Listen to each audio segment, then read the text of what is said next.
Bueno, muy buenas noches a todos, a todas. Recordarles para que pongan nombre y apellido en el chat, así tienen el presente.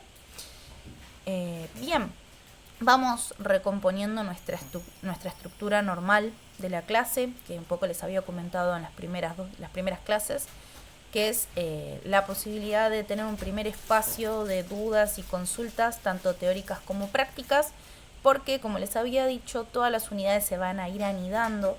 Entonces los conocimientos que nosotros vamos a ir adquiriendo en las diferentes unidades van a ser base o van a ser clave para los que vienen en las subsiguientes unidades.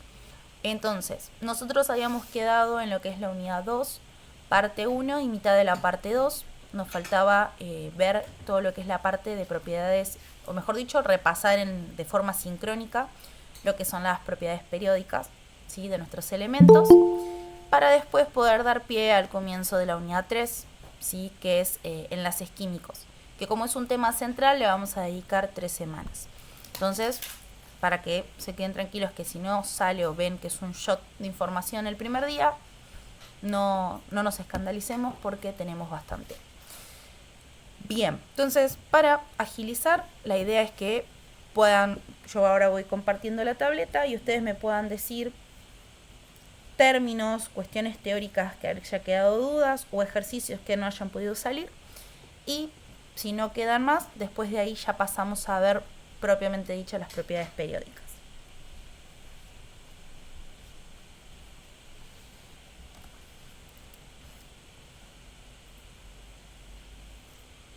Bien.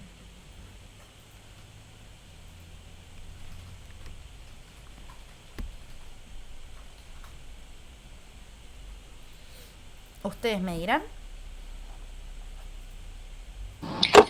Profe, yo tuve duda con el ejercicio 14 de la unidad 2. 14 de la unidad 2. Bien. 14. No sé si había que hacerlo. Profe, ¿no se resolvía hasta el 10? Yo les Ok. había comentado que se resolvía hasta el 10. Si avanzaban con la teoría en la parte de propiedades periódicas, podían hacer toda la guía, pero más que nada para tranquilizarlas que si no se entendía algo de la teoría, probablemente del 10 en adelante iba a costar. Ok, entonces sí. Bien. Sí, porque tiene que ver con la propiedad periódica de energía de ionización. Así que este lo dejamos en stand-by. Próximo. También creo que en este grupo se había preguntado por el ejercicio 13 en lo que respecta a reactividad.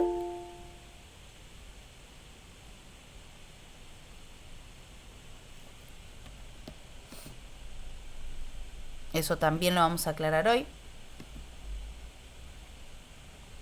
Ejercicio 10, perfecto. Bien, esto igual me lo puse así me lo acuerdo para después. Bien, el ejercicio 10 nos decía qué es lo que caracteriza a los elementos de un mismo periodo y a los elementos del mismo grupo. Bien, lo que habíamos dicho es que en el ejercicio 10 es meramente teórico y el periodo, ¿sí?, lo que compartían es que tienen la misma cantidad de niveles, o como definición más formal, mismo nivel máximo ocupado por electrones.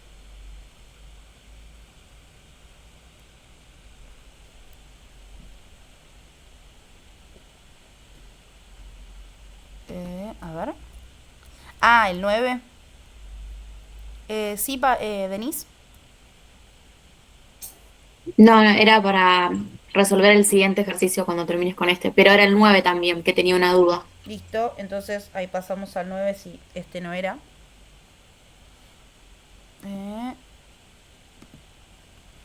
Porque en realidad eso lo van a tener en la teoría, entonces. Bien. Ejercicio 9. Bien, el ejercicio 9, pero decime el enunciado.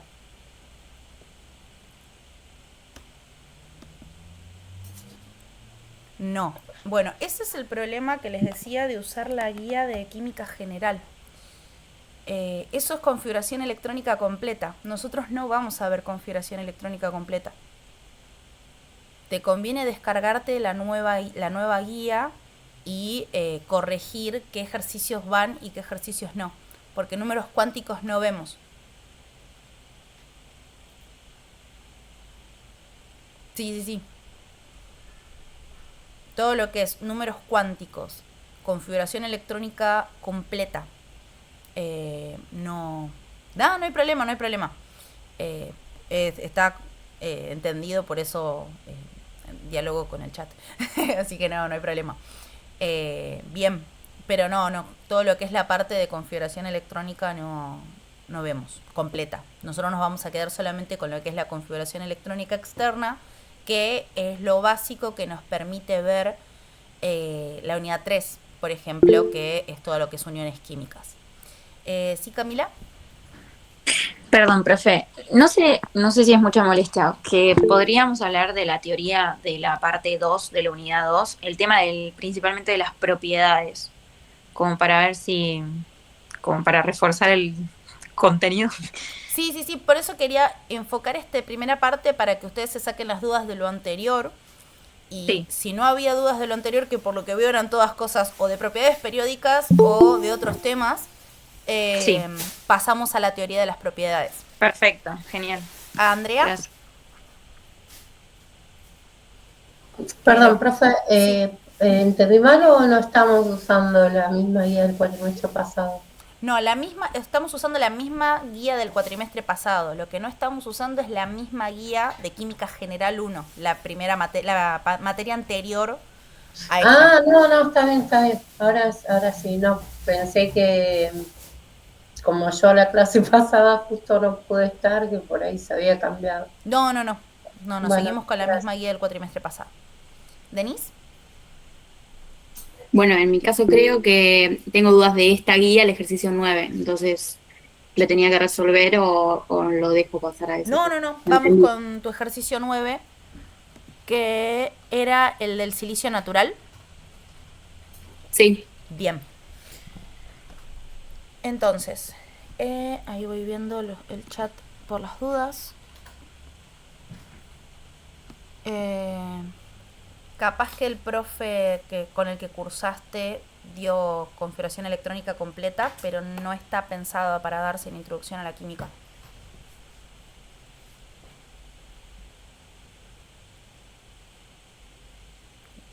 ¿Vilches? Sí. Qué raro, porque configuración electrónica completa no veíamos. O sea, todo lo que es números cuánticos no veíamos. Quizás vio la necesidad de poder explicarlo para que entendieran lo que es, para que se den una idea, los números cuánticos son el S, el D, el S, el P, el D, el F. Entonces, capaz que para que ustedes no se confundieran porque lo veían constantemente, vio la necesidad de por lo menos verlo de esa forma y no lo sacó de la guía. Pero en realidad no. Se trata de no ver para no meterles más conceptos, que encima van a ver en la próxima materia. ¿Sí, Adriana? Sí, tenía una duda sobre eso. Esto, lo de las configuraciones electrónicas, es lo de la regla de diagonales, eso es lo que no vemos. Exacto. Claro, porque yo busqué para entender unas cosas de las propiedades y tenía algo que ver con esto, entonces me puse a verlo eso y dije... Entonces, seguimos. El ejercicio 9 de la guía 2 tiene que ver con el cálculo de la masa atómica promedio. Reforzamos entonces el concepto promedio o masa atómica relativa.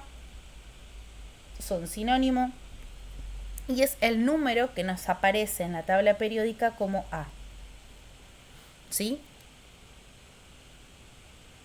Y lo que nosotros vimos es que es la resultante de la multiplicación entre la masa del isótopo 1 por su abundancia relativa más la masa del isótopo 2 por la abundancia relativa del isótopo 2 y así cuantos isótopos tenga sobre 100, porque la abundancia relativa está calculada en porcentaje. Entonces tenemos 80, 90, 70. En total nos tiene que dar 100 la cantidad, o mejor dicho, la sumatoria de las abundancias relativas. Ahí está. Bien. Entonces, el ejercicio 9 a lo que apuntaba es que ustedes vean en un mínimo ejercicio qué ocurriría si, por ejemplo, ustedes, no digo que pueda llegar a pasar, esperemos que no nos sumen más elementos porque hay que cambiar la tabla periódica otra vez, pero si ustedes encuentran un elemento de la tabla periódica, un nuevo elemento, ¿sí? Y tienen diferentes isótopos, el proceso para calcular la masa atómica relativa de ese elemento va a ser la sumatoria de estos isótopos por... Perfecto, Sonia. Bien, entonces, ahora sí, volvemos. Entonces, este cálculo, ¿sí? Lo vemos en este ejercicio, ¿sí? Que nos da el silicio natural y 3 isótopos con sus abundancias relativas correspondientes. Entonces, si lo vemos en el ejercicio, lo que nos dice es que tiene 3 isótopos, que normalmente se los menciona como isótopo 28, 29 y 30. Cada vez que nosotros nombramos un isótopo, se lo menciona por la masa, porque es lo distintivo, no la cantidad de neutrones, por ejemplo. Entonces, las abundancias relativas de estos isótopos que menciono son 92,2, 4,78 y 3,09 respectivamente. Entonces, nosotros lo que vamos a hacer es reemplazar y vamos a tener la masa, si tengamos en cuenta que a los isótopos nosotros los nombramos con el número redondo, pero las masas normalmente no son un número redondo. Recordemos que cuando nosotros vimos en la unidad 2, parte 1, las masas estaban calculadas, aproximadas, usando al carbono 12 como el único 12. Entonces todo es aproximadamente tanto. Por lo tanto, tiene sentido que sean con decimales. Entonces, la masa de nuestro isótopo de silicio 28 es 27,9769 UMAS por su abundancia relativa, que es 92,2%, más la masa relativa del silicio 29, que es 28,9765 UMAS, por 4,78%, más 29, ¿sí? De nuestro isótopo silicio 30, 29, cada vez me quedo con menos espacio, 97,38 UMAS por, lo voy a tener que hacer de costadito, 3,09%. Ustedes lo pueden hacer en toda una hilerita más prolija. Y todo esto dividido 100. Entonces, haciendo toda esta cuenta, les tiene que dar la masa atómica promedio. El número que a ustedes les va a dar, ¿sí? Espérenme que ahí pongo todos los numeritos.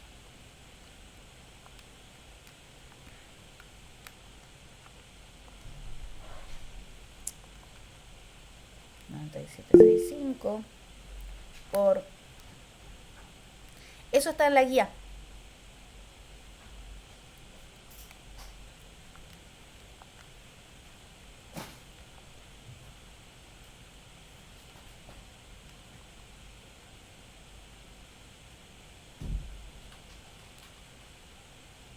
Todo eso dividido 100 y nos da 28,1059.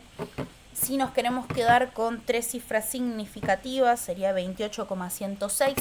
¿Sí? Habíamos dicho que tratemos de tener entre 2 a 3 cifras significativas, ¿sí? Para poder trabajar correctamente, ¿sí?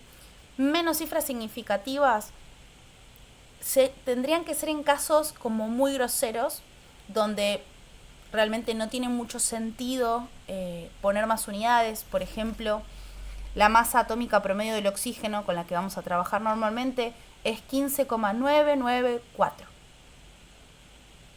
Ahí querer usar 3 cifras significativas que hacer 999, y la verdad que tiene más sentido redondear a 16, ¿sí? Por eso digo, tiene que ser casos en los que uno diga no tiene sentido trabajar con más cifras significativas, ¿sí? Entonces se redondea como con menos. Pero si no, tratemos entre 2 a 3 cifras significativas, y cuando ustedes ponen, por ejemplo, como criterio 2 cifras, mantengan el mismo criterio, solo 2 cifras o solo 3 cifras. En este caso, por ejemplo, son 4 cifras, entonces si mantenemos ese criterio, ¿sí? Podríamos trabajar con el 28,1059, pero como el 6 de al lado, el criterio para redondear es de 5 para arriba, se redondea para arriba, eso implica una en cadena, ¿sí? Que va a hacer que el 9 se redondea a 10, ese 1 pasa y efectivamente nos queda 28,106 igual. A lo sumo, la sutileza que nosotros podemos tener es poner 28,160 como para respetar lo de las cifras significativas. Pero si no, van a ver en los resultados que está como 28,106. Bien, entonces con eso, de esa forma se calculaba el ejercicio 9. ¿Dudas? ¿Consultas?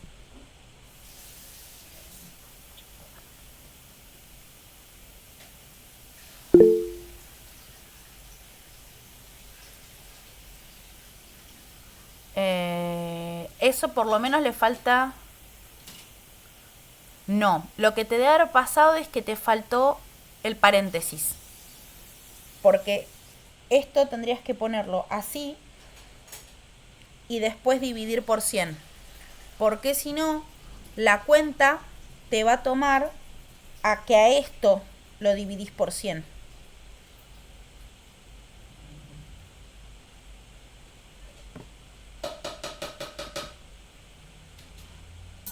Listo, profe, gracias. De nada. Bien, hacemos el ejercicio 5 y ya pasamos a lo de propiedades. Así podemos avanzar con todo hoy, a la medida de lo posible. 28,129,2. Probablemente, Camila, hayas redondeado alguno de los números de arriba. Entonces por eso te da un poquito diferente las cifras significativas. Los decimales, mejor dicho.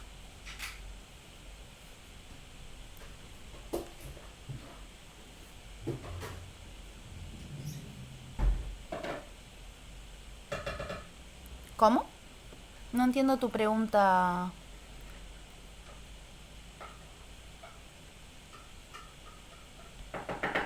No, hicimos todo tal cual, ¿eh? El silicio 28 era 27,9769. Y silicio 29 era 28,97. Parece como que lo estamos haciendo al revés, pero es aproximadamente 28, 29 y 30 respectivamente.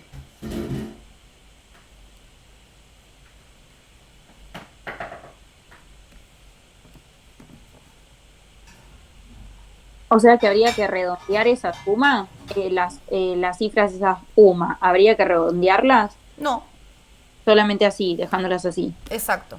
Ok. Usando esas cifras significativas van a tener un mejor número. Por eso les digo, a veces es más cómodo trabajar entre 2 a 3 cifras significativas y que no haya un error grosero. Pero si, por ejemplo, en este caso, todos los valores lo tienen en 4 cifras significativas, no les cuesta nada usar todos los números. Ahora, si redondearon a 3 cifras significativas, por ejemplo, te puede dar como diferencias como te pasó en el cálculo. ¿Llegás a 28? Llegás a 28, porque el isótopo más abundante es el silicio 28. Pero va a haber mínimas diferencias en los decimales por el redondeo.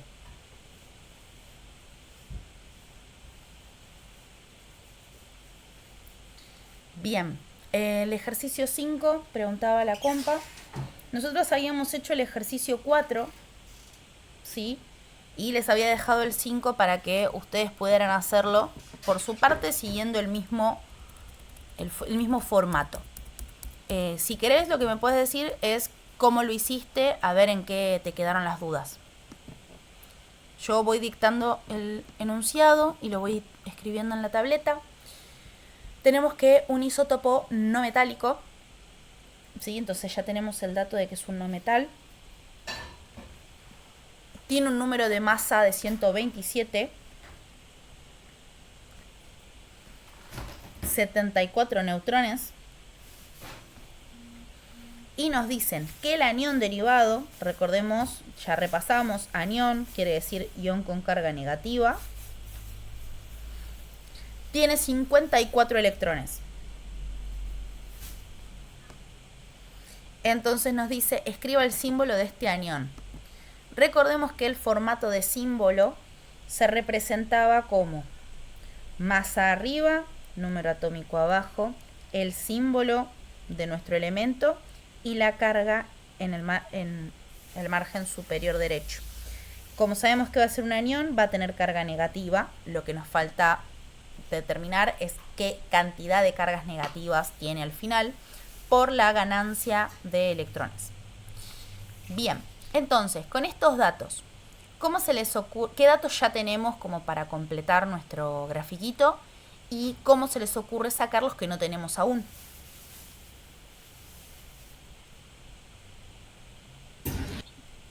Haciendo A era igual N más P. A es igual a N más P. Perfecto. No tenemos. Sí, ya tenemos. Es 35 el neutrón, ¿no? ¿Cómo? No, A es 127. A es 127. Ok. Literalmente nos dice que A es 127. Y para sacar P, como tengo N, lo que hago es a N la paso por el otro lado, así A menos N me da P. A menos N me da A P. 127 le saco los 74 y me va a dar P. Estaba resolviendo el ejercicio 4, profe. Perdón. Porque me parecía que el número no tenía relación, yo digo, pero venía bien el desarrollo. ¿Qué pasó? Claro, era el 4. Ahí está. Exactamente, entonces, nosotros tenemos A que es 127 y tenemos los neutrones que son 74 como dato. Sabemos que la sumatoria de neutrones y protones da la masa, porque es lo que tenemos en el núcleo, y son 2000 veces más grandes que los electrones. Entonces, con esos datos nosotros podíamos sacar la masa. En este caso, la masa es dato y los neutrones son dato. Entonces nos va a permitir estos dos valores, utilizándolo como una ecuación, vamos a poder sacar la cantidad de protones. Y esto es al restar 127 con 74. Entonces nos da ¿cuántos protones? 53. 53, exactamente. Entonces, acá con los datos que ya tenemos una masa de 127, un Z de 53, porque recordemos que los protones eran igual al número atómico, porque son los que nos brindan la identidad de nuestro elemento. Y como nos brindan la identidad del elemento, ¿qué elemento tiene 53 protones? Yodo. Exactamente, el yodo. Entonces, ustedes, con todas esas cuentas que ya hicimos, ya sacaron casi todos los valores. Sacamos el que también es el yodo.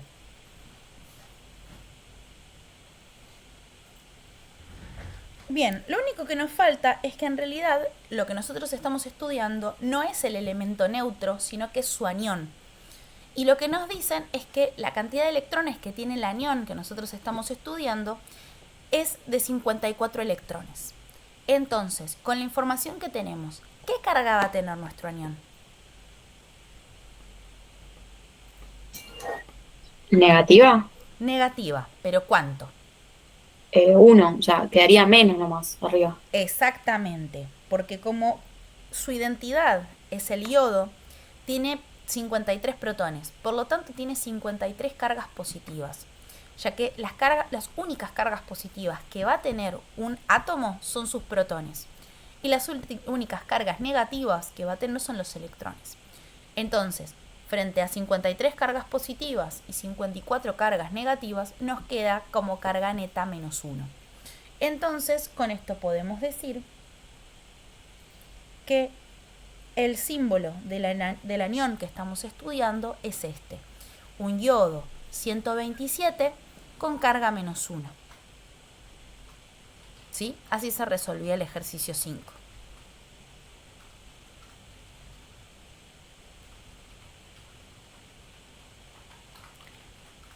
¿Dudas con este ejercicio?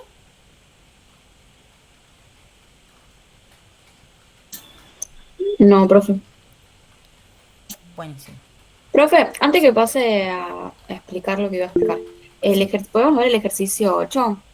Porque me quedó duda en la última parte nomás, en los electrones. Bien. Ejercicio 8, perfecto. ¿Y Marcos? Yo tengo una duda que es, ¿qué significa el número que está abajo? El 53, ese. El número atómico. Ah, ok. Sería O sea el que Z. siempre que nos pide el símbolo completo tenemos que poner A, Z y el símbolo de si es anión o catión con la carga. Exacto. Estas son las partes del símbolo completo del átomo que estudias. Listo, muchas gracias. De nada.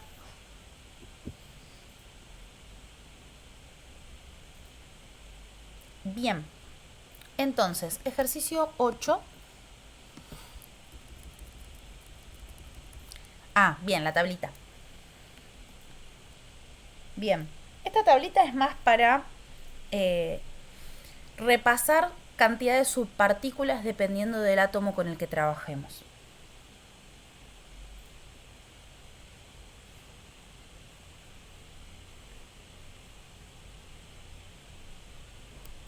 Tenemos un carbono, vamos a hacer más acá. Carbono 12, carbono 13, anión 13.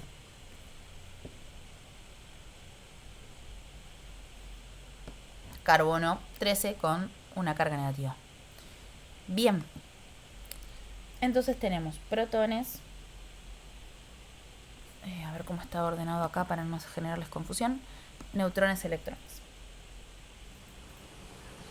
Claro, yo después, profe, viendo eso, me di cuenta cuando le llegué a preguntar a una compañera, igualmente no estaba en el ejemplo del video, de cuando teníamos una carga negativa, entonces ahí nuestro electrón también era que ganaba 1, entonces en vez de 6 iba a quedar sí en 7, por tener el símbolo negativo adelante. Bien. En el caso del carbono 13, pero que tiene la carga negativa. Bien. Sí, va por ahí. Algo que nosotros tenemos que mirar, o sea, tenemos dos formas de completar esta tabla. Con datos que son más fundamentales y después ir sacando el resto, o agarrar cada elemento y completar cada uno. Vamos por elemento, así vemos qué es lo que tenemos que mirar a cada uno. Porque una cosa que podemos hacer es mirar que los tres son carbonos, entonces su identidad, que son los protones, va a ser para todos la misma. Entonces completamos protones, completamos neutrones, completamos electrones. O cada elemento. Vamos con el de cada elemento para ver qué es lo que tenemos que mirar. En el carbono 12, como su identidad nos dice que es carbono, vamos a la tabla periódica y vamos a ver que su Z es 6 y vimos que el Z es igual al número de protones, por lo tanto voy a tener 6 protones. Como ya tengo el dato de los protones, tengo la masa, que es 12, por lo tanto, como yo sé que A es igual a Z más número de neutrones, puedo sacar que la cantidad de neutrones que tiene mi carbono 12 es también de 6, porque va a ser 6 más 6 igual a 12. Y, como dijimos, margen superior derecho nos da la carga, como no hay ninguna carga, quiere decir que tiene carga neta cero. Por lo tanto, lo que nos indica una carga neta cero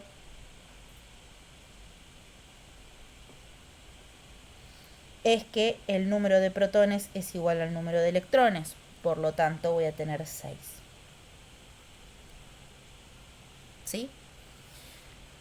Repetimos lo mismo para carbono 13. Se sigue tratando del carbono, por lo cual tenemos 6 protones. La masa es 13. Por lo tanto, como el número atómico no cambia, lo que va a cambiar son los neutrones. Entonces podemos decir que estos dos son isótopos entre sí.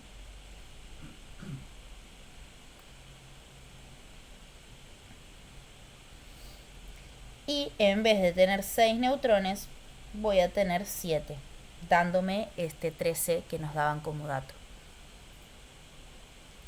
La carga neta sigue siendo 0, por lo tanto el número de protones sigue siendo igual al número de electrones, por lo tanto tenemos 6 electrones. Vamos al caso del carbono 13. Se sigue tratando del carbono, por lo tanto tenemos 6 protones. Se sigue tratando de una masa 13, por lo tanto tiene la misma cantidad de protones que el carbono anterior. Y acá, como tiene una carga neta menos 1, quiere decir que la cantidad de protones no es igual a la cantidad de electrones, sino que va a ser igual a la cantidad de protones más un electrón que habrá recibido. Claro, eso es lo que yo me había olvidado el otro día cuando quise darle la definición a la compañera de cómo darse cuenta de la carga relativa, de cuando estaba en negativo, o bueno, mismo si está en positivo, que le resto 1. Exactamente. Cuando la carga neta es mayor a 1,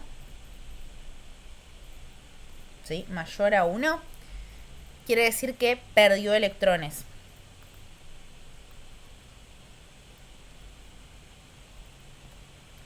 Y si la carga es menos 1 o menor, al revés, es que ganó electrones.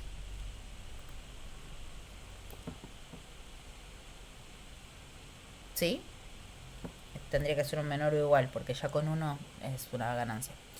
Entonces, en este caso, como yo tengo una carga negativa, quiere decir que se agregó un electrón. Por lo tanto, como tengo 6 protones, iba a tener 6 electrones. Y como gané 1 más, tengo 7. ¿Sí? Entonces podemos decir que en este caso se trata de un anión.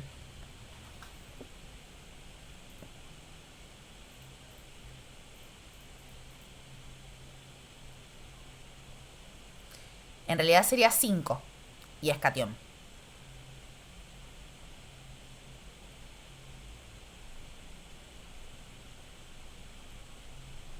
Exactamente. Bien. Avanzamos entonces con lo de propiedades periódicas, así no los atraso mucho. Si no, cualquier duda, como seguimos poniéndonos al día con esto, lo vamos a tener en cuenta para el comienzo de la clase que viene.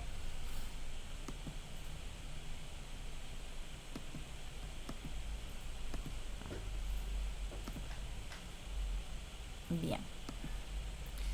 Entonces vamos a ver la parte de propiedades periódicas. Esperen que vuelvo al Meet en la tablet, así acepto si viene alguien más. Ahí está. Entonces, habíamos visto que teníamos las propiedades físicas y químicas de los elementos, las cuales las químicas estaban relacionadas a el número de electrones de la configuración electrónica externa. Habíamos visto que los metales tenían entre 1 y 3 electrones en su última capa. Perdiendo electrones van a formar cationes y se combinan generalmente con no metales. Esto lo vamos a terminar de entender con la clase de hoy sobre uniones químicas.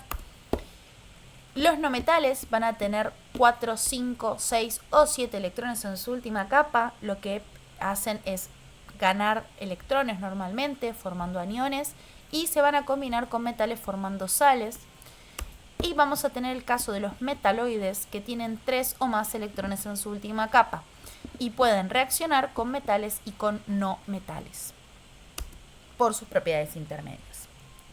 Vamos a ver que los metaloides, los no metales también pueden interaccionar con otros no metales, y los metales pueden interaccionar con otros metales. Eso va a ser el foco de nuestra unidad 3.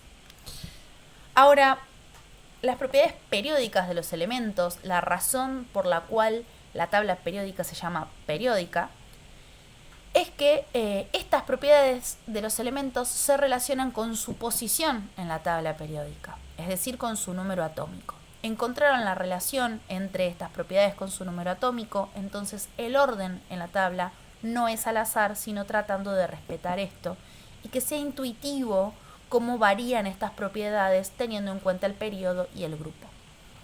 Entonces, estas propiedades también son importantes para poder entender o predecir el tipo de enlace o unión química en los compuestos simples. Por eso también es súper importante que nosotros entendamos estos temas, y que también son útiles para predecir el comportamiento químico. Entonces, esto sería como en una situación bisagra entre la micro y la macroescala, como pasamos de la mínima unidad de materia a los compuestos que después van a ser las masas macro con las que nosotros vamos a trabajar. Las principales propiedades periódicas son radioatómico y por consecuente radioiónico, la energía de ionización y la afinidad electrónica. Para comenzar, el radioatómico nosotros podemos definirlo como la distancia desde el núcleo hasta el nivel más externo del átomo. Esta definición es una simplificación que nosotros utilizamos para que podamos entender cómo predecir el radioatómico. Pero para los fines experimentales, en realidad la definición con la que se van a encontrar en los manuales es que es la distancia media entre dos núcleos unidos de un mismo elemento. ¿Por qué? Porque para poder medir el radioatómico se necesitó tener el compuesto unido, ¿sí?, y medir esa distancia media entre los dos núcleos, ¿sí? Por eso tenemos esta doble definición. Vamos a ver lo que son reglas mnemotécnicas y bases químicas. No me voy a cansar de repetirlo porque después me lo ponen en el parcial y yo tengo que anularles el ejercicio. Y es que las reglas mnemotécnicas no son respuestas de parcial. Entonces, acá vamos a ver cómo leer en la tabla periódica y predecir las propiedades periódicas de nuestros elementos. Pero yo necesito que ustedes aprendan, como estudiantes de química, la razón de esas reglas mnemotécnicas. Entonces, vamos a ver que el radioatómico va a aumentar a medida que aumenta el periodo. Es decir, de arriba para abajo aumenta el radioatómico. Y esto se debe a que se están añadiendo electrones a niveles más alejados del núcleo. Es decir, un átomo con cada vez más electrones. Entonces, tiene sentido que si nosotros vemos la distancia hasta el átomo más externo, cuanto más niveles haya, más distancia hay del núcleo con el electrón externo. Entonces, por eso, a medida que aumenta el periodo, que nos indicaba la cantidad de niveles, más grande va a ser el radioatómico. La otra es que disminuye cuando aumenta el grupo. Es decir, que de izquierda a derecha va a disminuir el radioatómico. Y esto se debe a un concepto central que es el aumento de la carga nuclear efectiva.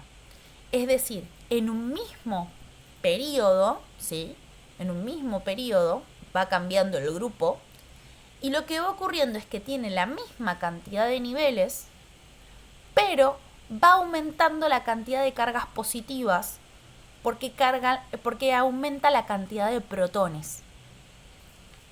Y esta carga nuclear efectiva tiene una fórmula sencilla que relaciona la carga nuclear real, ¿sí?, que son los protones que atraen a este electrón más externo, con los efectos repulsivos de los demás electrones que nosotros vamos a denominar electrones internos, y que estos efectos repulsivos lo podemos ver como un efecto de pantalla o apantallamiento. Entonces, la carga nuclear efectiva va a ser esa carga nuclear detectada por este electrón más externo, ¿sí? Entonces, vamos a tener una componente positiva, es decir, que atrae, pero una componente negativa que repele. Esto se puede entender más que nada si nosotros lo pensamos en términos de imanes, ¿sí? Que es lo que nosotros quizás escuchamos como más continuo que cargas eléctricas. Y es que cargas opuestas se repelen, cargas iguales se atraen. Entonces, cargas iguales se repelen, cargas diferentes se atraen. Entonces, nosotros vamos a tener un núcleo positivo, que va a ser nuestra carga positiva real, que va a querer atraer a esa carga negativa más externa. Los electrones internos, es decir, los que están entre medio y que están más cercanos al núcleo, van a apantallar esa atracción, porque como son cargas negativas, van a repeler a ese electrón que también tiene cargas negativas. ¿Sí? Entonces, los electrones van a ser atraídos al núcleo debido a esa carga positiva, pero repelidos por los electrones internos cargados negativamente. Eso nos lleva a esta pequeña fórmula, que es carga nuclear efectiva es igual a carga nuclear real menos el apantallamiento. ¿Cómo calculamos esto? Vemos el ejemplo del calcio, que tiene una carga real de 20, ¿sí? Porque tiene 20 protones, y su apantallamiento va a ser equivalente a la cantidad de electrones internos. Estos son 18 electrones internos. Entonces, su carga nuclear efectiva va a ser más 2. Para que se den una idea y que les dé bien la cuenta, la carga nuclear efectiva siempre es positiva, ¿sí? Porque nuestro átomo neutro, ¿sí? No tiene más electrones que protones, ¿sí? Y más que no estamos teniendo en cuenta la última capa.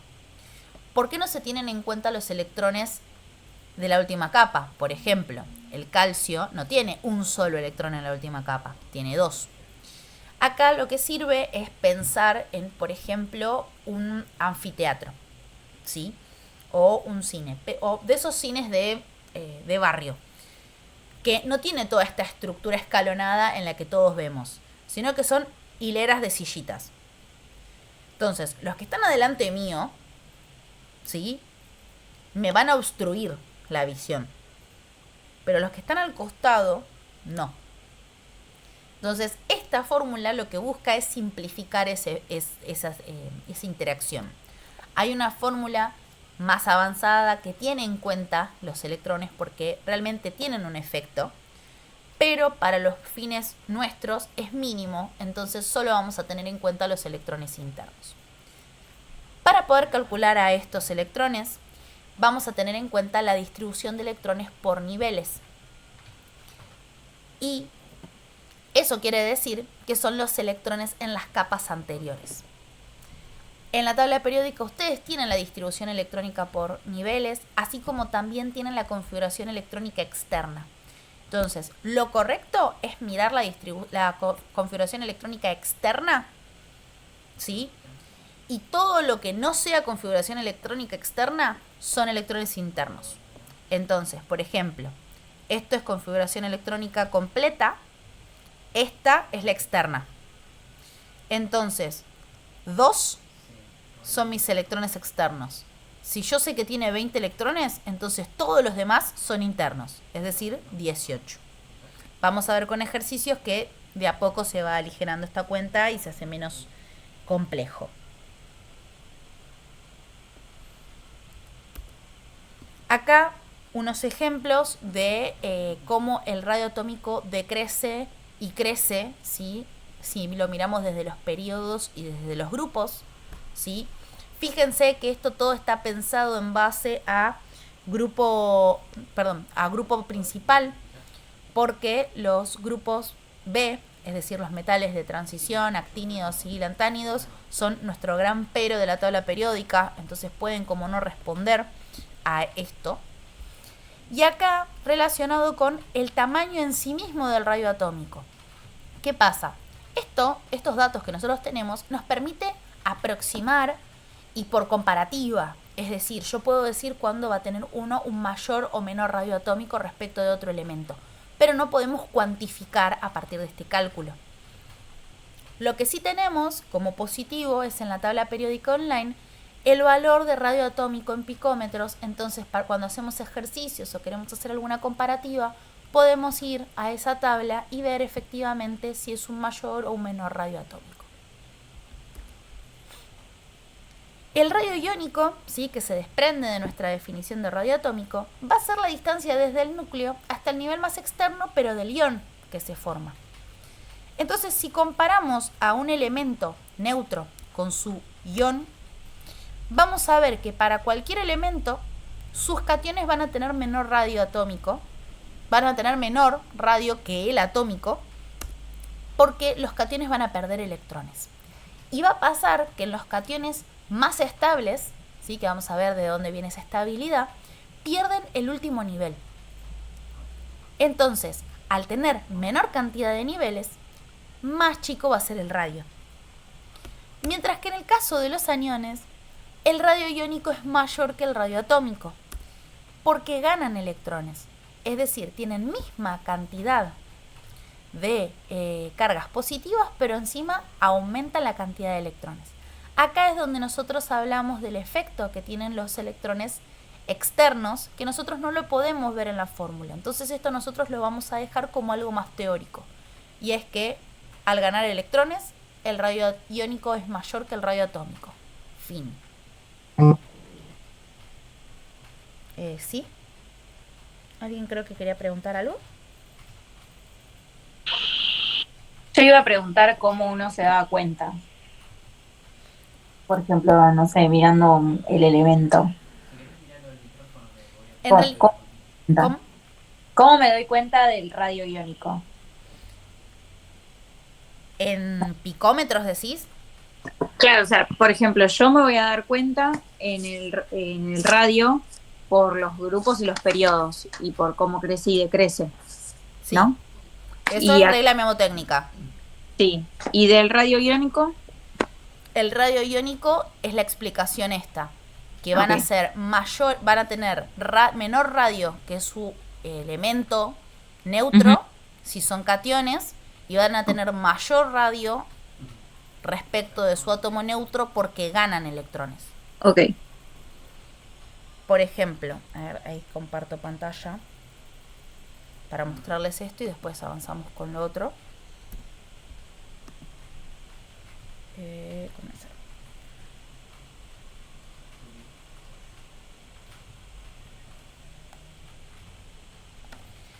Por ejemplo, el sodio. El sodio tiene 3 niveles porque está en el periodo 3 y tiene 2, 8, 5, 6, 7, 8. 2, 8, 1, porque tiene 11 electrones. Su catión, sodio más, va a tener 2, 8, porque perdió el electrón. Entonces, va a tener 2 niveles y este va a tener 3 niveles. La carga nuclear efectiva del sodio va a ser Z efectivo, carga efectiva es igual a 11 menos los internos, que es 10. Entonces tiene una carga nuclear efectiva de 1. Y el sodio, el catión sodio, va a tener en cuenta la carga nuclear, que es 11, pero ahora los internos van a ser 2. Por lo tanto, va a tener 9. Entonces, no solo tiene un nivel menos, sino que se lo atrae con mayor fuerza, con mayor carga. Claro. Entonces ahí con los dos criterios que tenemos, nos dice que por todos los lados el catión sodio va a ser el más chico.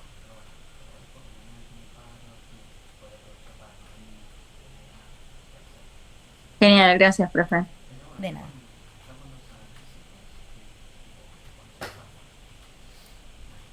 En cambio el cloro, ¿sí? Que tiene también 3 niveles, ¿sí? Que 2, Bardino tendría que haberlo borrado, tiene 7,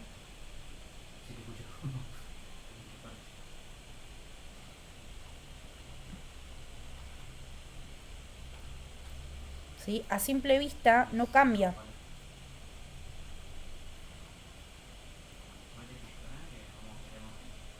porque incorpora un electrón nomás,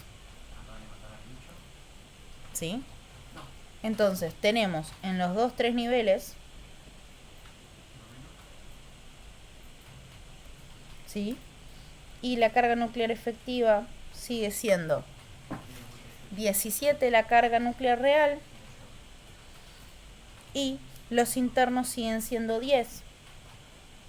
Entonces, como nosotros lo tenemos, como no hay cambios, pero hubo el agregado de un electrón, lo cual afecta la interacción entre los electrones externos y los internos. A las cuentas que tenemos, estamos limitados. Entonces, por eso queda en una definición mínima. Perdón, profe, me perdí. ¿Por qué en el otro perdíamos una fase y en este no? Y porque este es un anión. Está. Sí. No estoy perdiendo, sino que estoy ganando electrones. Sí, Entonces sí, no pierdo niveles. Sí, sí, sí.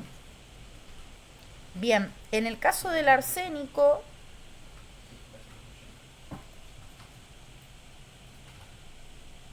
el arsénico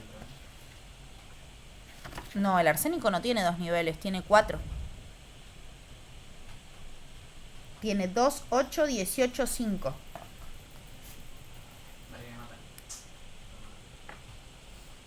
Y también va a depender si al tener 5 tiene tendencia a incorporar electrones. Entonces va a formarse un anión. También vamos a poder responderlo de forma teórica. A ver, profe, entonces usted me dice que el arsénico tiene 4. Porque ¿Pero está en dónde el busco periodo el 4. 4? Ah, ahora sí, me olvidé que era el periodo. Yo estaba buscando abajo, perdón. Claro, me olvidé. es que en el periodo 4, fíjense que en sus tablas periódicas, pues no me acuerdo si lo aclaré acá a la noche o lo aclaré a la mañana, hay varias tablas periódicas que, para simplificar, a partir del grupo, a partir del periodo 4, aclaran que los primeros 2 niveles tienen configuración 2-8. Entonces solo informan en adelante. Entonces, por ejemplo, el arsénico dice en el periodo 4, 2-8. Y en el arsénico dice 18-5, porque son los otros 2 niveles.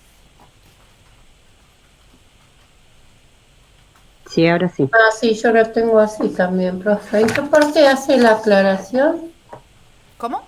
¿En qué parte hace la aclaración? De En la parte donde dice periodo. Debería tener. Si no, mándenme fotos de sus tablas sí, abajo del sacamos. 4, claro, dice 2-8. Sí. Exactamente. Sí. Bien. Reanudamos entonces. Volvemos acá. Y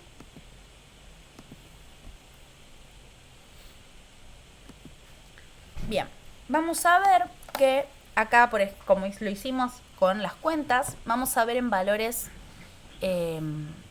tabulados cómo efectivamente el catión sodio tiene un menor radio, los aniones también tienen un mayor radio experimental. Bueno, nosotros vimos el caso del cloro, fíjense cómo el anión cloro tiene 181 picómetros contra, no lo tenemos acá justo el valor, pero si quieren, creo que en la tabla periódica online también les permite ver los radios iónicos. Así que podrían comparar iónicos con el radio atómico del elemento neutro. Bien. La otra propiedad periódica es la energía de ionización. La vamos a definir como la energía mínima que necesitamos para poder remover un electrón de un átomo o ion gaseoso en su estado fundamental. Va a ser la propiedad periódica más relacionada con la formación de cationes, ¿sí? Esta pérdida o remoción de un electrón. Es una medida de qué tan fuerte está unido el electrón al átomo. Entonces va a estar íntimamente relacionada con el radio atómico, porque a más chico sea nuestro átomo, el radio de nuestro átomo, más difícil va a ser arrancarle un electrón, porque vamos a tener que entregarle cada vez más energía para poder sacarlo. Y algo que nosotros tenemos que tener en cuenta es que no existe una sola energía de ionización, sino que va a haber varias, pero la primera energía de ionización va a ser la energía mínima para poder quitarle un electrón a un átomo neutro en estado gaseoso y convertirlo en un catión. De la energía de ionización 2 en adelante va a ser la energía necesaria para quitar un segundo, un tercero, un cuarto electrón, en este caso un catión en estado gaseoso. Entonces, va a haber una diferencia significativa de energía, porque no es lo mismo entregar energía para sacarle a un elemento neutro que a un catión.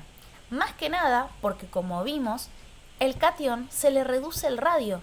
Entonces estamos en presencia de un radio más chico, donde los electrones van a estar más, como los electrones van a sentirse más atraídos por el núcleo. Entonces voy a tener que entregarle más energía para poder sacar el siguiente electrón. Sí, vamos a ver que hay algunos elementos que necesitan o buscan su estabilidad perdiendo más de un solo electrón, pero que igualmente por esta condición de la disminución del radio, la energía de ionización 2 o 3, independientemente de la estabilidad del átomo, va a ser mayor. Porque, como dijimos, es más difícil quitarle un electrón a un catión que un átomo neutro. Acá esta tablita para que tengan valores, el verdadero para que me crean. Y acá lo que podemos ver es cómo a medida que va cambiando el periodo y el grupo, varían las energías de ionización. Van a ver que hay una cierta tendencia a aumentar a lo largo del periodo, es decir, a medida que aumenta el grupo, aumenta la energía de ionización, pero que tiene muchas excepciones, ¿sí? Entonces, es como un aprox. Sí responde a que a menor periodo, mayor energía de ionización. Pero algo que nos sirve como regla es que a mayor radio, menor energía de ionización, y a menor radio, mayor energía de ionización, que son propiedades inversas. Y casi nuestra última propiedad periódica, que es la afinidad electrónica, ¿sí? Es el cambio de energía que ocurre cuando se le agrega un electrón a un átomo neutro en estado de gas.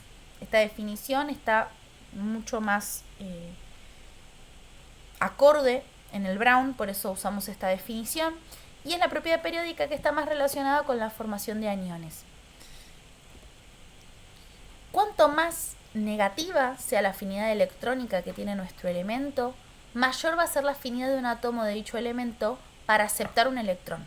Es decir, va a tener una tendencia a atraer electrones, ya que al aceptarlo va a quedar con una energía más baja, es decir, que se va a volver más estable. Y esto lo vamos a terminar de entender con el comienzo de nuestra unidad 3. Entonces podemos ver que la energía de ionización y la afinidad electrónica van a variar en su módulo, es decir, en su número, en general de modo similar a lo largo de la tabla periódica, con bastantes excepciones. Como les dije, son todos modelos que tratan de explicar, pero que tienen sus limitaciones. Y una medida muy útil que se debate un poco si es una propiedad periódica o no, pero que es un valor muy importante, más que nada para uniones químicas y los enlaces, mejor dicho, que se forman, es la electronegatividad. porque mide de una forma relativa la tendencia que tiene un átomo a atraer los electrones de otro átomo cuando están químicamente combinados. Por eso no podemos hablar de que sea una propiedad periódica de un elemento, porque esta medida sí o sí se tiene que medir, valga la redundancia, cuando está enlazado, ¿sí? Cuando está en interacción con otros. Entonces, está ahí ese debate, eso no es una propiedad periódica, eso no es, bueno, debates científicos. Pero cuando están químicamente combinados formando una molécula, eso también normalmente se los tiene en cuenta en la molécula. Vamos a ver que el valor de electronegatividad igualmente está tabulado para elementos que no están en una molécula, sino que están en un compuesto o ionizados. Y que también esta medida es consecuencia de la energía de ionización y de la afinidad electrónica. ¿Cómo se explica esto? Si un átomo tiene una gran tendencia a atraer electrones, ¿sí? Que vimos que estaba relacionada con la afinidad electrónica, se dice que es muy electronegativo, como los no metales. Vamos a ver que los no metales van a tener una tendencia a tomar electrones. Y si su tendencia es a perder electrones, ¿sí? Más relacionado con la energía de ionización, se dice que es muy electropositivo, como los metales. Entonces vamos a ver que los metales van a tener una mayor tendencia a formar cationes. Acá un pequeño, el momento, si no pasar a las diapositivas, sería el momento captura, que es el resumen de las propiedades periódicas a lo largo de la tabla periódica. Pero seguir reforzando que esto es una estimación para que ustedes se puedan ubicar en la tabla periódica, pero que ustedes puedan entender la razón de por qué están ordenados así en la tabla. Entonces, una respuesta errónea a estos temas es decirme que tienen determinada energía de ionización, afinidad electrónica o radioatómico porque están así ubicados en la tabla periódica. No. Están ubicados en la tabla periódica porque tienen esta energía de ionización, esta afinidad electrónica, este radioatómico, y eso se debe a lo que vimos anteriormente. Y algo que les había comentado al final de la clase pasada era cómo nosotros podemos analizar los compuestos químicos que se forman y cómo podemos diferenciar cuando átomos están unidos y cuando no, que es el uso del número grande y el subíndice. Bien, con esto terminamos propiedades periódicas y están en condiciones de hacer toda la guía de la unidad 2. Por ende, ahora sí podemos ir a las dudas que me preguntaron de... no sé si ya me dejó compartir pantalla. Ahí está. Ahí me dejó compartir pantalla. Ahí está. Profe, una consulta. ¿En el parcial va a haber teórico o solo práctico o combinados?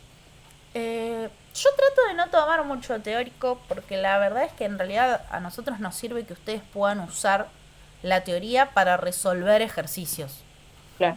Entonces o sea, si tienen algo mínimo teórico es para explicar alguna situación práctica. Ok. Bien, teníamos entonces que responder dudas de los ejercicios 13 y 14, habíamos dicho. Lo del 13 es breve porque en realidad me habían preguntado por el tema de la reactividad, que puede no entenderse, y que la reactividad, esto es más teórico pero comparativo, tiene que ver con la cantidad de electrones de valencia. Y que habíamos dicho que está relacionado con la configuración electrónica externa. Entonces, lo que nos dice es que por la cantidad de electrones de valencia que tiene nuestro elemento, van a reaccionar más o menos, o van a ser más susceptibles a reaccionar ante la búsqueda de estabilidad. ¿Sí? Principalmente se habla de reactividad de metales, ¿sí? Que es la medida de la facilidad con la que el metal va a perder electrones. Entonces, cuantos menos electrones tenga nuestro metal, más factible va a ser su pérdida, ¿sí? Porque va a encontrar la estabilidad mucho más rápido. Entonces, se va a hablar de que si pierde con mucha facilidad los electrones, que eso está relacionado con lo que vimos de energía de ionización, va a ser muy reactivo, ¿sí? Entonces tenemos que el potasio, el sodio son de esos metales más reactivos, y todo lo que es metales, no metales, ¿sí? Lo que es la reactividad no metales, no se trabaja mucho, pero van a ser más que nada los del grupo 7, ¿sí? Cloro, yodo. Pero bueno, para que les quede claro el tema de la reactividad, ¿sí? Que quizás es un concepto que no lo vimos con ese nombre y puede llamar la atención.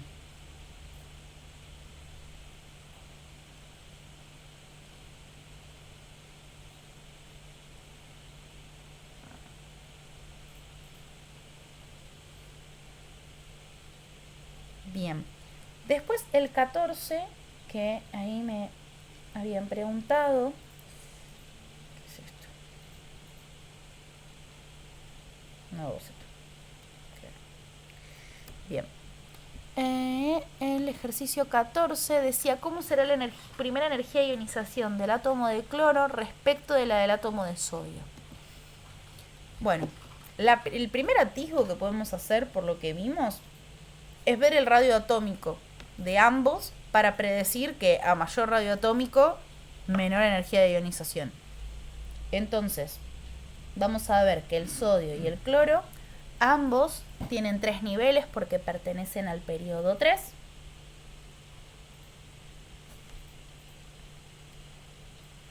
Y vimos que sus cargas nucleares efectivas, en el ejemplo anterior, eran su cantidad de protones, en el caso del sodio es 11, en el caso del cloro es 17. Y en ambos casos, la cantidad de electrones internos es 10, correspondiente a los primeros 2 niveles. Entonces, la carga nuclear efectiva del sodio es 1 y la carga nuclear efectiva del cloro es 7. Por lo tanto, el radio atómico del sodio va a ser más grande que el radio atómico del cloro, porque la carga nuclear efectiva, es decir, la atracción del último electrón al núcleo, va a ser más grande en el cloro que en el sodio.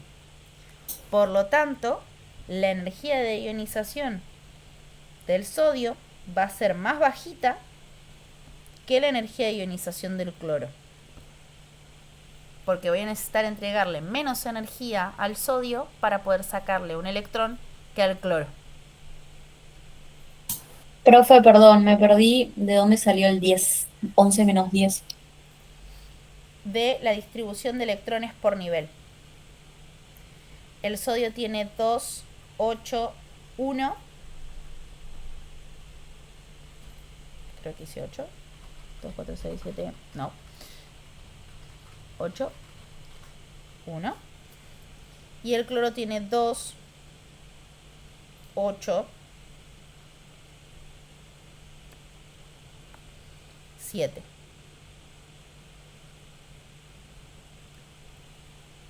Entonces los electrones internos van a ser los de los 2 niveles, que son 10 en ambos casos.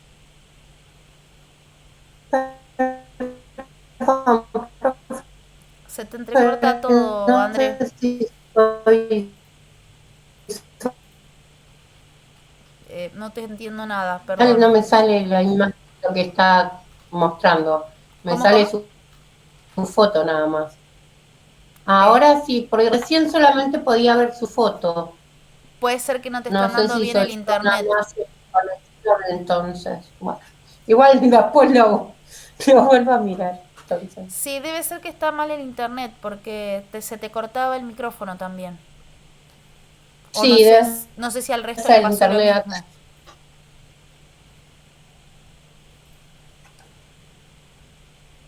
Ahí va. No, entonces era tu internet. Igual están o sea, yo estoy con microcortes, así que por eso les pregunto si es el suyo o es el mío.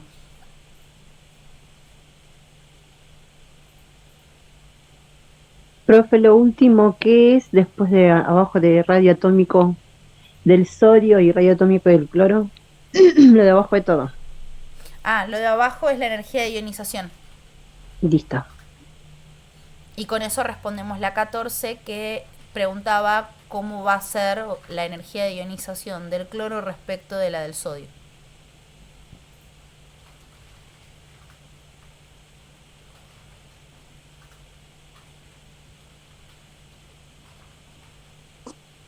O sea que el radio del sodio es mayor al del cloro.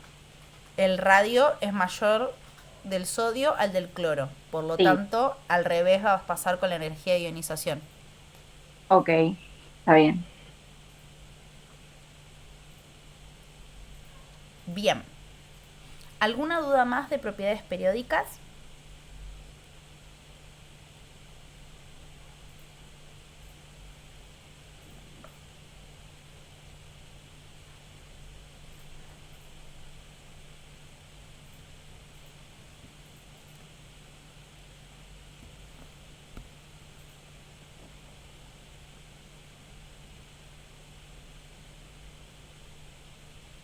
Bueno, si no, avanzamos a nuestra queridísima unidad 3.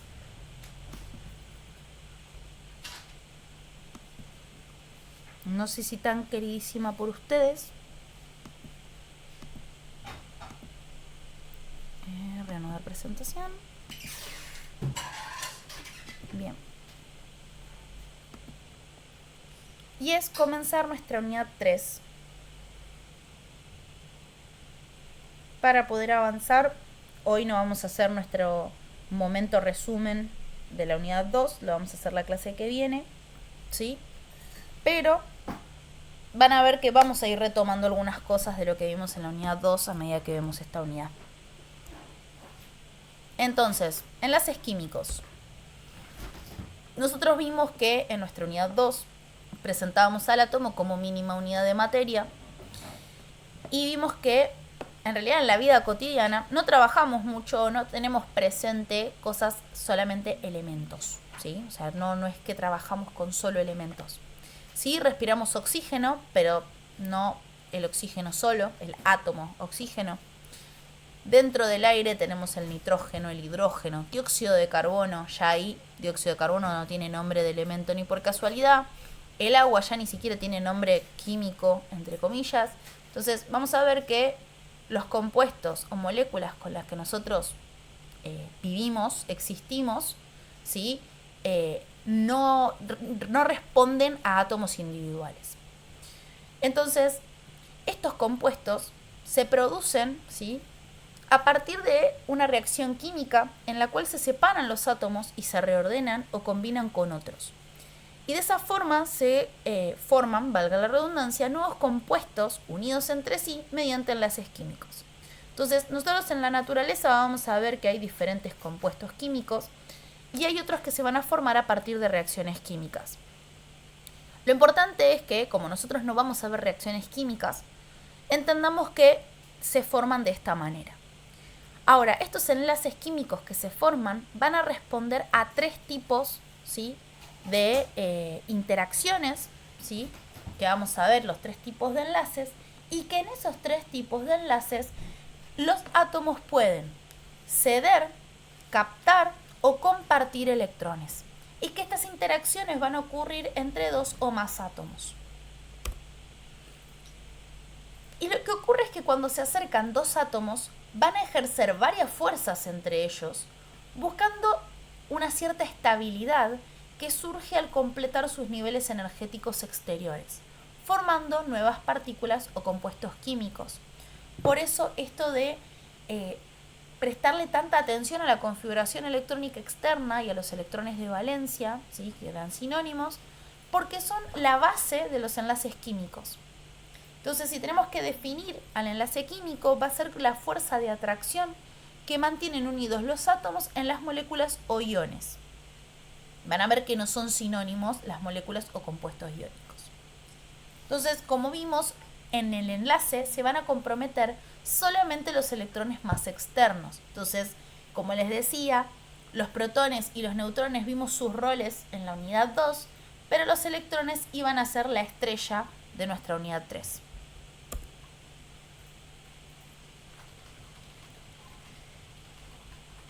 Bien. Los átomos se van a unir buscando, como les dije, un estado energético más estable o de menor energía. Todo esto se entiende muchísimo más y como que les va a terminar de caer la ficha cuando vean materias similares a físico-química, química inorgánica. Pero para entenderlo por ahora es que buscan un estado energético más estable o de menor energía, ¿sí? Entonces podemos caer en una regla interna entre nosotros que los átomos van a tender a la vagancia, es decir, lo que gaste menos energía. Átomos unidos que tienen menor energía, ¿sí?, que átomos separados, hacen a que se formen los enlaces, ¿sí? Entonces los átomos lo que van a buscar es interacciones que les consuman la menor energía posible. Entonces, cuando ocurre una unión química, lo que va a ocurrir va a ser una liberación de energía, porque está gastando menos, ¿sí? Es como decir que existir les cuesta esta energía, ahora unirse les cuesta menos energía, ¿sí? Y esa unión química con esa liberación de energía la vamos a denominar energía de enlace, lo cual nos lleva a que cuando nosotros necesitamos al revés romper el enlace de una molécula, tenemos que entregarle energía equivalente. Por lo tanto, nosotros tenemos que entregar muchísima energía para romper la energía del enlace.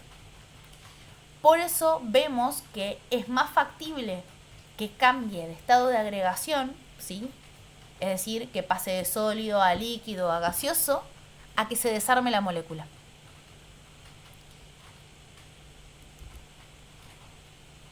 Y ahora, la pregunta clave para poder entender todo esto es ¿qué significa que los átomos lleguen a su estabilidad?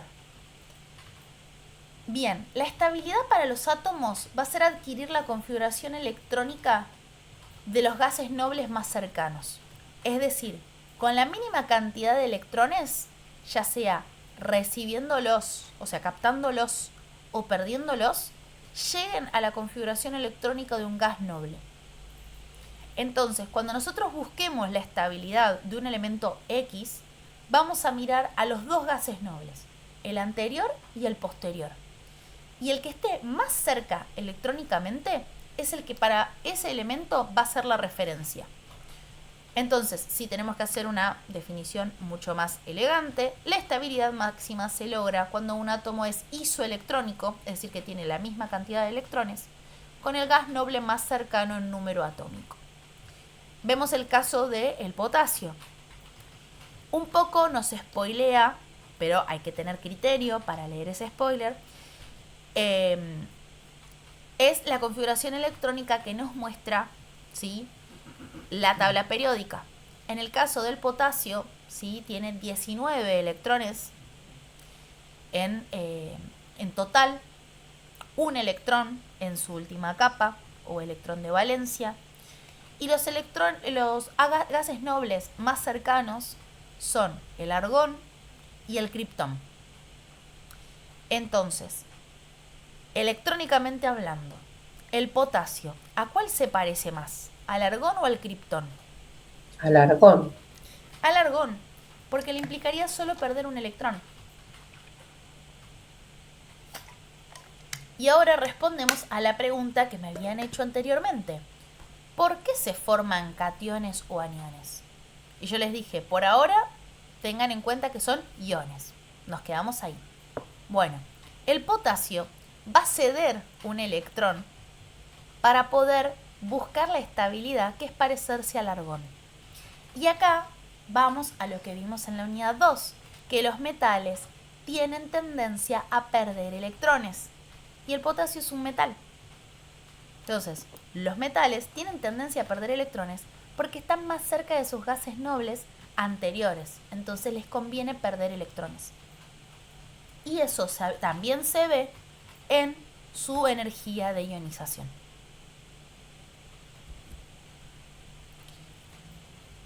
Pero todo esto teórico está muy lindo, pero para predecir cómo van a interaccionar los diferentes elementos, no solo los metálicos, porque hasta ahí explicamos un poco los metálicos y cómo se forman los iones, se buscó una forma de representar a los electrones de valencia para poder ver cómo se trabajaba en las moléculas o los compuestos iónicos este ceder, este ganar electrones, este compartir electrones.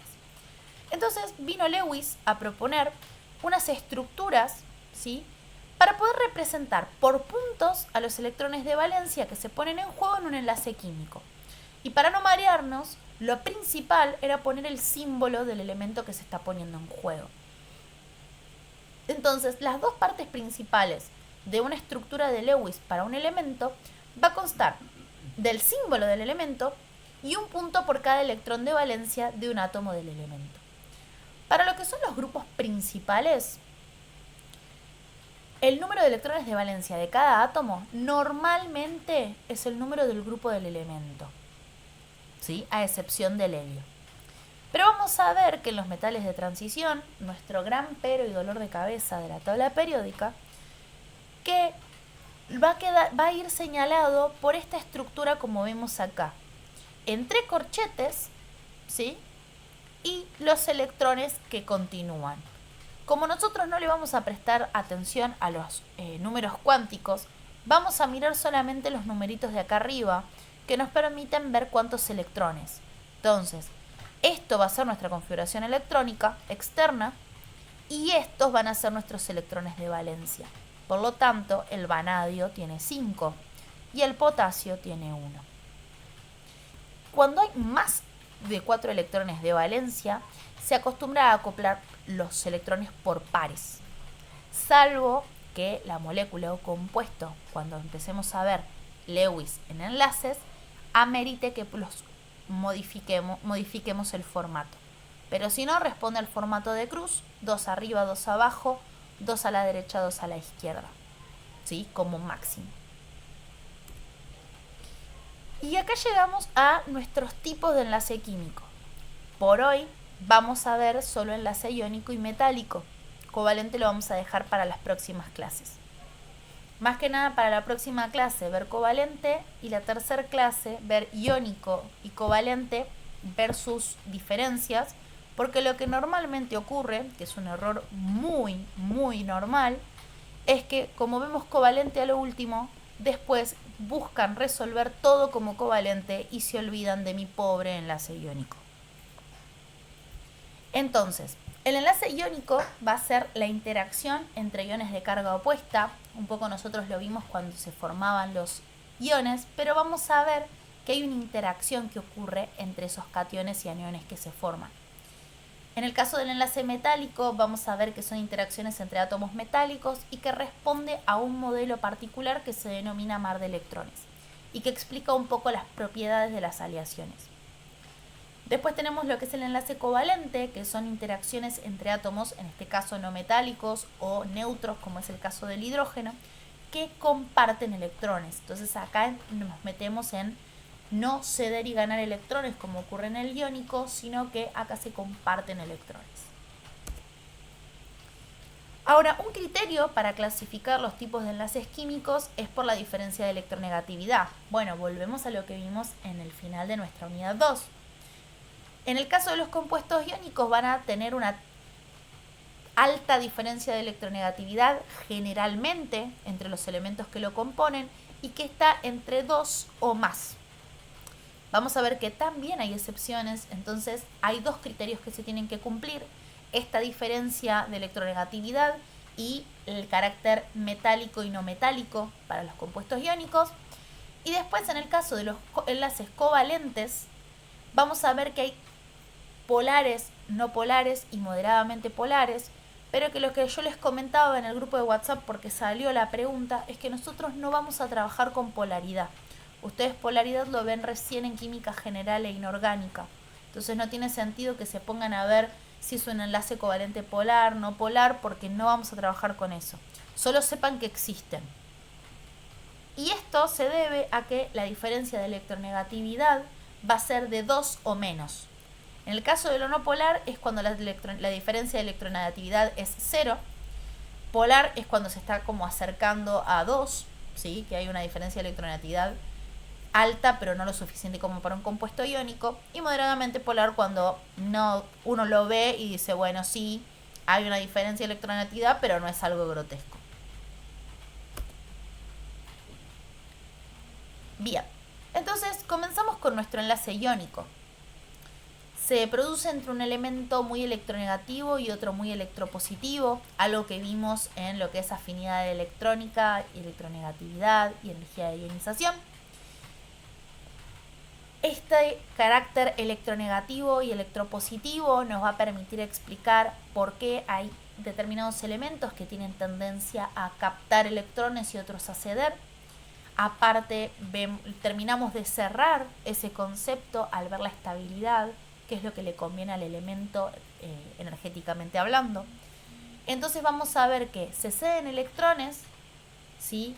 Originando cationes, y se captan electrones generando aniones, es decir, ambos iones que son partículas con carga neta, y que a su vez esta generación de iones no solo quedan ahí como, bueno, listo, se formaron, tengo el anión por acá, catión por acá, sino que estos a su vez se atraen por fuerzas electrostáticas que los mantienen fuertemente unidos. Entonces, va a haber como un momento, por así decirlo, en el que se ceden y se ganan esos electrones, se forman estos iones y también se unen. No en una forma de enlace, por eso coloquialmente se le dice enlace, pero no es que la representación con una liñita como normalmente nosotros conocemos no ocurre, ¿sí?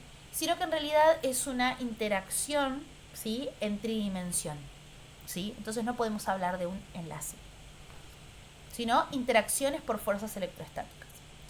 En general, se van a combinar metales con baja energía de ionización, es decir, cationes, y no metales con alta afinidad electrónica, aniones.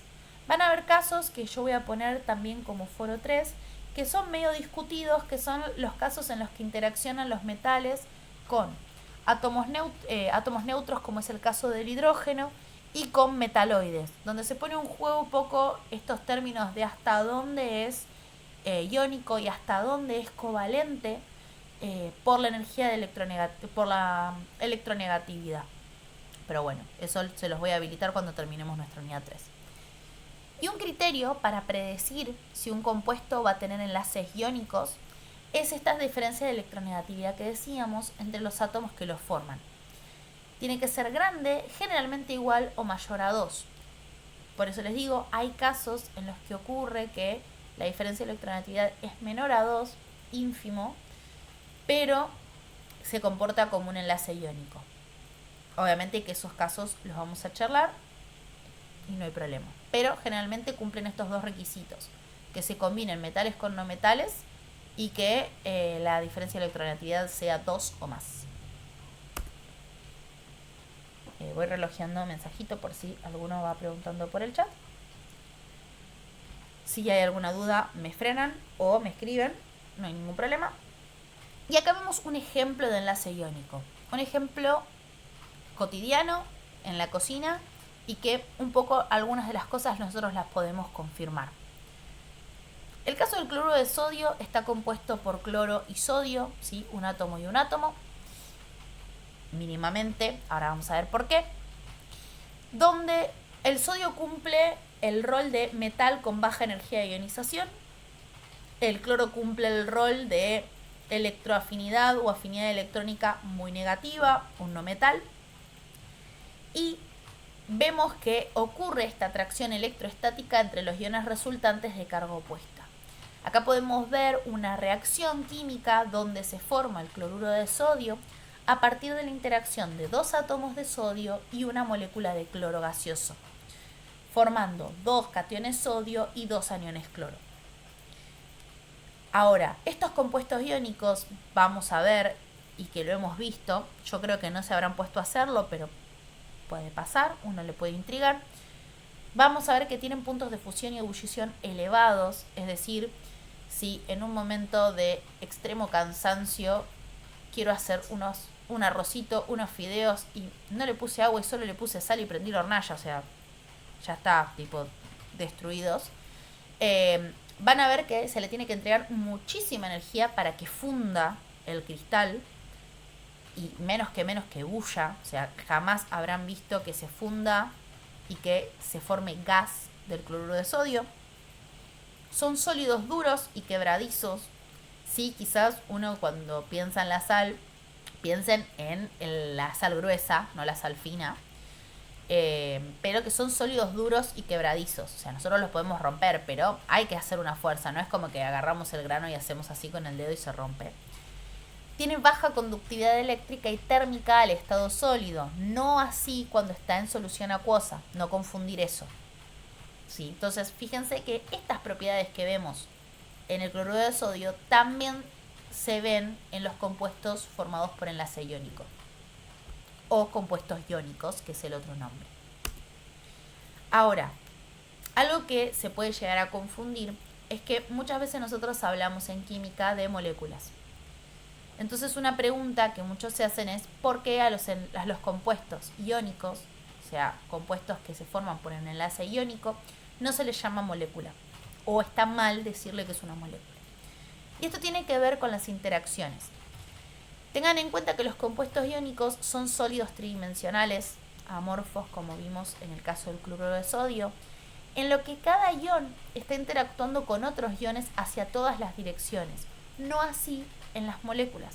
Las moléculas tienen un formato particular y una interacción, ¿sí? Porque al compartir electrones no pueden interaccionar con cualquier elemento. En cambio, los compuestos iónicos, al ocurrir este ceder y ganar electrones, automáticamente tienen una carga neta, y con esa carga neta pueden interaccionar con cargas contrarias en todas las dimensiones posibles. Entonces, estos sólidos cristalinos del compuesto iónico se forman al interaccionar cargas positivas con cargas negativas en todas las dimensiones. Por lo tanto, no va a ser correcto hablar de una molécula de cloruro de sodio, ya que uno no podría aislar como entidad un átomo de sodio unido a un solo átomo de cloro, porque no es así lo que está ocurriendo en la realidad. Entonces, hablamos de cloruro de sodio, es decir, NaCl, como fórmula mínima. Van a ver también que si ustedes buscan en bibliografía, no internet, bibliografía de verdad, ¿sí? Porque en internet puede estar mal escrito, no se va a hablar de fórmula molecular, sino se va a hablar de fórmula mínima. Y es decir, lo que representa esa fórmula mínima es la cantidad mínima de iones de uno y otro tipo que se combinan en este compuesto. Entonces, el cloruro de sodio es NaCl porque por cada un átomo de cloro hay un átomo de sodio, pero el compuesto es esto. Vamos a ver en el enlace covalente que cuando se forma la molécula se forma con una determinada cantidad. Fin. No ocurre esto que sucede acá. Y para poder representar el enlace iónico, ¿sí?, a partir de las representaciones de Lewis, comenzamos también, como vimos originalmente, representamos el símbolo y sus electrones. Algo que cuando uno recién se aproxima a las representaciones de Lewis, más que nada en la secundaria, es que representamos como símbolos diferentes a los elementos para poder diferenciar quién pierde, quién gana el electrón y dónde termina ese electrón que se perdió. En la vida real, lo que ocurre es que no hay forma de diferenciar de dónde viene cada electrón. Entonces, lo correcto sería representar como se ve en la imagen de acá abajo. Dejo esta imagen para que vean que esto ocurre, se usa como ejemplo, y para cuando uno recién está metiéndose en lo que son las uniones químicas, sirve para ver quién tenía el electrón y dónde terminó. Pero, como les dije, al entrar en la materia, en realidad en la asignatura Introducción a la Química, automáticamente ustedes se convierten en estudiantes de química. Por lo tanto, tenemos que derribar esas reglas memotécnicas o pequeños pasos a modo de andamios, ¿sí?, para después ustedes tener la posta química, ¿sí? Entonces, en este caso, si bien esto nos sirve para los primeros pasos, queremos llegar a esto. Y es ver la cantidad de electrones que había originalmente en cada átomo y cómo se distribuyen esos electrones con las cargas, ¿sí?, netas de cada ion. Por eso este cartelote en las diapositivas, tanto acá como las que yo les dejé en el campus, es que al dibujar la estructura de Lewis de cualquier compuesto con enlace iónico, tenemos que colocar las cargas netas de cada ion. Porque lo que voy a hacer yo cuando corrijo sus exámenes y no me ponen las cargas netas es, si es un enlace iónico, ¿dónde están tus iones? Porque es eso, si uno dice que es un enlace iónico es porque se forman iones. Entonces ustedes tienen que decirme cuáles son los iones que se forman. Bien, algo para agregar, que esto no estaba en la imagen y a mí me faltó poder editarla un poquito mejor, es que por convención a los aniones se los encierra entre corchetes. Entonces la gráfica real es con un corchete acá, ¿sí? Como que encierra a esta última capa completa con 8 electrones. Nada más. Después el resto es igual a como se ve en la imagen. Y para finalizar, ¿sí?, que vamos a llegar con la teoría, no vamos a llegar a ver muchos ejercicios. Tenemos el enlace metálico, ¿sí?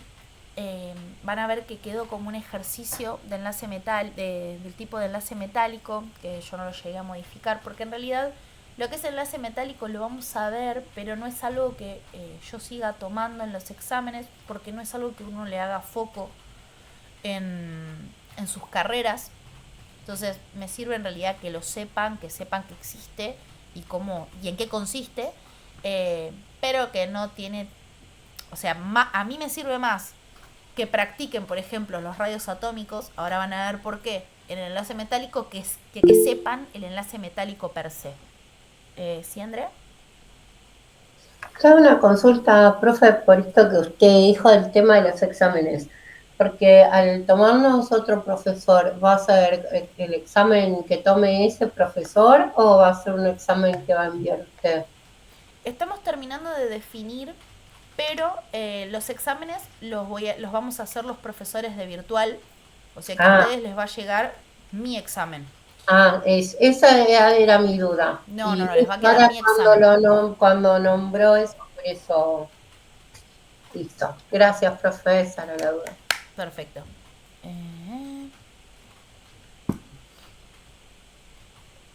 Sí, ahora cuando terminamos les muestro cómo hacemos en un caso X. Entonces, el enlace metálico, el modelo que nos sirve para explicar lo que ocurre, se denomina mar de electrones. La simplificación que nos lleva a que se llame mar de electrones es que los núcleos de los átomos metálicos con los niveles internos completos, vamos a modelizarlo como que están en posiciones fijas, es decir, no se mueven. Sabemos en la vida real que vibran y todo, pero bueno, para modelizarlo va a quedar como algo fijo. Si les sirve mentalmente o virtualmente, imaginarlos los cables de cobre, ¿sí?, de los cables. Entonces, las posiciones fijas, estas van a ser lo que nosotros vemos como el cable, ¿sí?, como la fibrita de metal, de cobre, ¿sí? Eso va a ser nuestros núcleos con los niveles internos completos de electrones. Ahora, los electrones de valencia, es decir, los electrones en la última capa, van a funcionar en posiciones variables, es decir, se van a mover como oleadas. Eso va a permitir que el metal sea maleable, ¿sí?, porque es la parte que interacciona con el exterior, que sean dúctiles, que sean buenos conductores de la electricidad, porque al llegarle una corriente de electricidad se va a mover con el mar de electrones desde el principio hasta el final de nuestra tirita de cobre. Y también van a ser buenos conductores del calor, ¿sí? Entonces también, cuando le llega un cambio de temperatura, ¿sí?, porque le aumentamos le entregamos calor, ¿sí? La onda de calor también se va a transmitir a lo largo del metal, ¿sí? Por eso se llama mar de electrones, porque todo lo que es esta transferencia de energía ocurre por los electrones de valencia, ¿sí? O electrones de su última capa. Y que estos tipos de estas aleaciones o enlace metálico existen de dos tipos. Existe lo que es la aleación intersticial y la aleación por sustitución, y que la principal diferencia es el radio atómico de los metales en que interaccionan.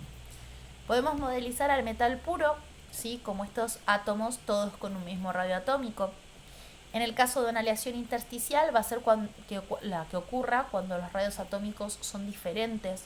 Entonces el metal con radio atómico menor va a intercalarse, ¿sí? Entonces por eso se llama una aleación intersticial, ¿sí? Porque va metiéndose como en el intersticio. Y después tenemos la aleación por sustitución, que visualmente lo podemos ver, que cuando tienen radios atómicos similares van a interaccionar como si fueran los del propio metal, porque el radio atómico es similar, ¿sí? Insisto, tienen un solo ejercicio, que es el ejercicio 9, pero la idea es que no se afanen en tengo que aprender enlace metálico, no entiendo nada. Tranquilos, véanlo como un ejercicio para seguir practicando radio atómico, ¿sí? Porque está bueno que ustedes puedan ver y comparar los radios atómicos de los dos metales en cuestión para predecir si es una aleación intersticial o una aleación por sustitución. Bien, por hoy terminamos con lo que es teoría, y como dijo la compañera, ahora les explico. Para los que se están desconectando porque estamos llegando a nuestra última parte de la clase, por favor pongan su nombre y apellido para que no se me olviden de pasar el presente. Y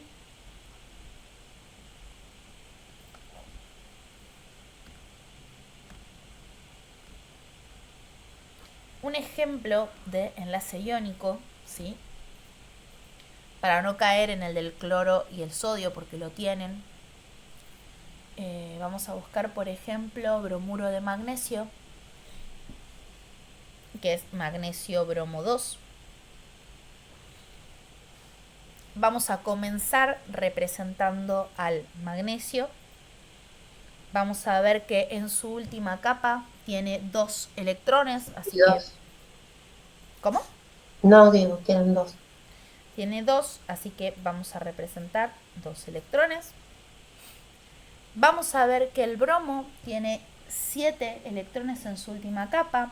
Esto también lo podemos predecir por el grupo al que pertenecen, porque el magnesio pertenece al grupo 2 y el bromo pertenece al grupo 7. ¿Sí? Habíamos dicho que los que pertenecen a los grupos principales o grupos A suele coincidir el grupo con los electrones de valencia. Y vamos a ver que tienen 7.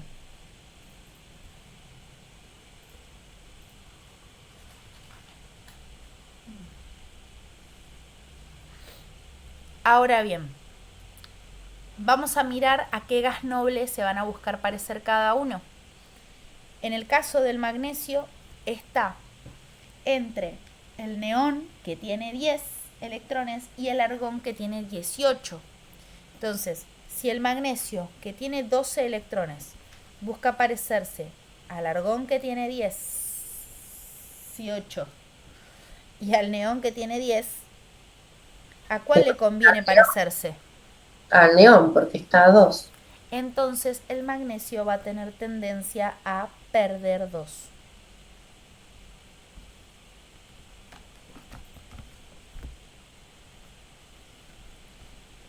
Y en el caso del bromo,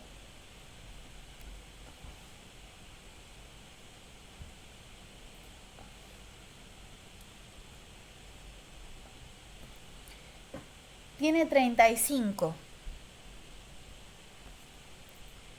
y tiene que buscar parecerse al argón, que tiene 18,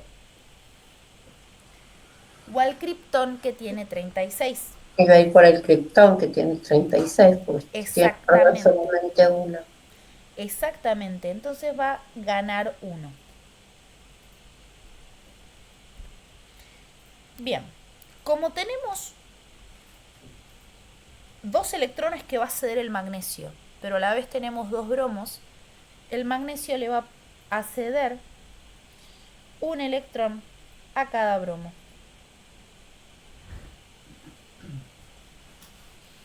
Quedando cargado negativamente en 1 cada bromo, y el magnesio va a quedar cargado positivamente con 2. Entonces nos lleva a que la estructura final que obtenemos es magnesio con carga más 2 y bromo con carga, 2 bromos, perdón, con carga menos 1.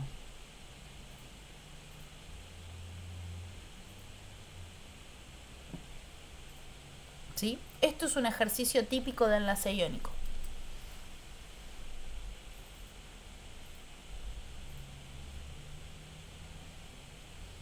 Y con esto ustedes pueden hacer los ejercicios de la unidad 3. Ya les digo qué ejercicios. Ya pueden completar la unidad 2 y de la unidad 3 pueden hacer el ejercicio 1, 2, 3, 1, 2, 3, 5. Sí, 1, 2, 3, 5. Y el 9. Yo le hice una pequeña modificación al ejercicio 8 porque le faltaba... había mal un subíndice, pero se los comento la clase que viene. Igualmente ustedes pueden hacer 1, 2, 3, 5 y 9.